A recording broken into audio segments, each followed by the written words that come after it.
Donc le 16 août 2021, bonjour à vous et merci de nous rester fidèles pour votre flash d'information sur Malicounda Fenway TV.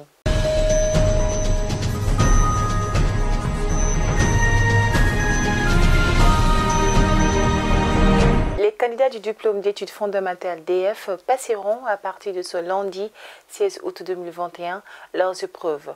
De plus en plus de perturbations à l'initiative de la synergie des syndicats de l'éducation signataires du 15 octobre 2016 sont prévues dans les centres d'examen. Le ministère de l'Éducation relativise et demande l'implication de tous les acteurs pour la réussite de ces évaluations de fin d'année. Sur les réseaux sociaux ou lors des débats télévisés, la société malienne se questionne sur comment venir à bout de la guerre dans un pays qui fait face au terrorisme et c'est là depuis plus de 10 ans. Ce dimanche, la prise de Kaboul par les talibans suite au désengagement américain a alimenté les débats politiques. Chercheurs ou simples citoyens sont préoccupés, inquiets de savoir ce qu'il adviendra du pays en cas de retrait des forces internationales. Vu du Mali, la chute de Kaboul, c'est avant tout un électrochoc, la prise de conscience du fait que l'agenda des forces étrangères ne peut être maîtrisé et que leur retrait doit être pris en compte dans les stratégies de règlement du conflit, explique un chercheur sur les questions sahéliennes. Une section d'information et de sensibilisation sur le DDR et le cantonnement a eu lieu à Tombouctou. Elle a réuni les membres de la société civile et ceux des mouvements armés. L'objectif était d'expliquer le rôle de la section RSS DDR au Mali et les différentes opérations passées dans le cadre du processus DDR accéléré dans les régions de Tombouctou et Taoudeni. La section a été organisée par la section RSS DDR de la MINUSMA et c'est là en collaboration avec le CNDDR. Un forum régional de partage d'expériences de 2 jours sur le système d'alerte précoce SAP a pris fin le 13 août 2021 à Caille.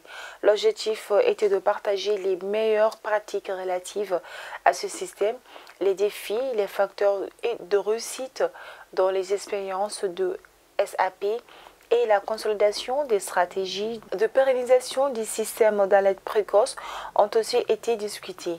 La session a été organisée par Merci Corps en partenariat avec Pinkfix sur financement de l'USAID. À présent, place à l'actualité internationale, direction justement à l'Haïti, où le bilan du séisme qui a frappé Haïti samedi se porte désormais à 1297 morts, 5700 blessés, tandis que 30 000 maisons détruites ont été détruites. L'état d'urgence est décrété sur place, mais le pays, déstabilisé de plus en plus par la crise politique, va également devoir dépendre de l'aide internationale. L'opposant zambien Hakainde Hichilema, 59 ans, a très largement remporté l'élection présidentielle face au sortant Edgar Lungu, a annoncé la commission électorale tôt ce lundi 16 août 2021.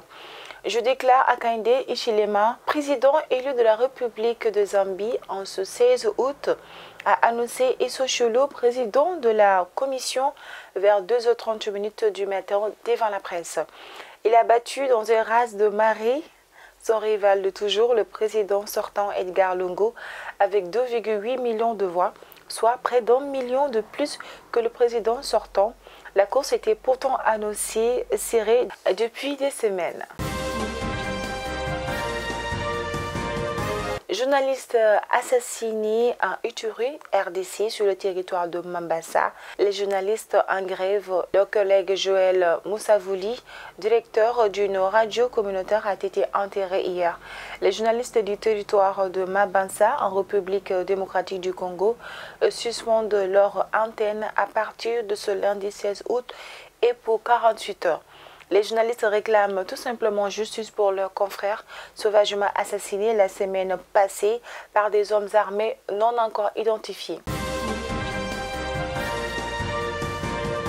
ce qui met fin donc à votre flash d'information d'aujourd'hui. Nous vous remercions de nous rester fidèles. Bien sûr, pour avoir plus d'informations, d'ici et d'ailleurs, vous pourrez consulter notre page web malikonafani.net. D'ici là, prenez bien soin de vous et surtout bon suite de programme sur notre chaîne.